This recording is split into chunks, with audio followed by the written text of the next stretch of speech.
Hello guys, welcome to my channel. ఏంటి morning ఎక్కడికి వెళ్తున్నారని అనుకుంటున్నారా? ఈరోజు అయితే మా వారి బర్త్డే.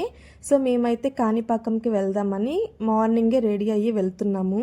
వెళ్తూ ఉంటే చల్లగా గాలి, పచ్చటి పొలాలు, కొండల మధ్యలో దారి నాకైతే చాలా బాగా అనిపించింది.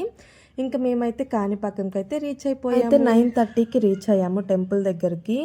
ఇంకా 11:30కి అయితే దర్శనం గేట్స్ ఓపెన్ చేస్తామనేసరికి ఇంకా చాలా టైం ఉంది కదా అని మేమైతే తినడానికైతే వెళ్ళాము.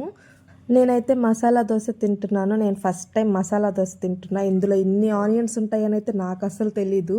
ఎందుకంటే అది ఆనియన్స్ తినని వాళ్ళకి మాత్రమే తెలుస్తుంది. ఆనియన్స్ ఉంటే పక్కన వేరి పెట్టడం తప్ప ఇంకేం చేయము.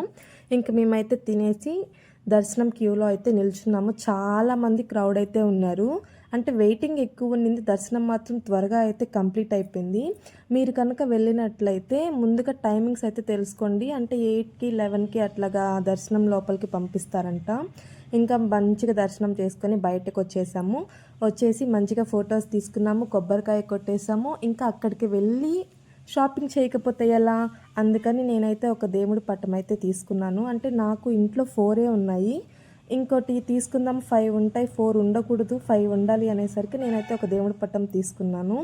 ఇంకా మేమైతే వచ్చేసాము. ఇంకా మంచిగా థమ్స్అప్ తాగేసి ఇంకా స్టార్ట్ అయిపోయాము. ఫుడ్ అయితే ఏమీ తినలేదు, అసలు ఆకలి కాలేదు లేట్గా తినేసరికి. ఇంకా నేనైతే మా వారి కోసం ఒక గిఫ్ట్ అయితే తీసుకున్నాను. ఈ గిఫ్ట్ అయితే ఇవ్వడానికి నేను ఒక 1 మంత్ నుంచి ఆలోచించాను, ఏం గిఫ్ట్ ఇద్దామా అని.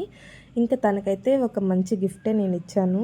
అది కాణిపాకంలోనే ఓపెనింగ్ చేయాలి అని నేను అనుకొని తనకైతే అక్కడికైతే ఇచ్చాను. నేను అక్కడికి వెళ్ళి అక్కడ ఇచ్చాను. తను గిఫ్ట్ ఓపెన్ చేశాడు. ఏం గిఫ్ట్ ఉందో మీకు నేను నెక్స్ట్ వీడియోలో అప్లోడ్ చేస్తాను. ఈ వీడియో కనుక నచ్చినట్లయితే ప్లీజ్ లైక్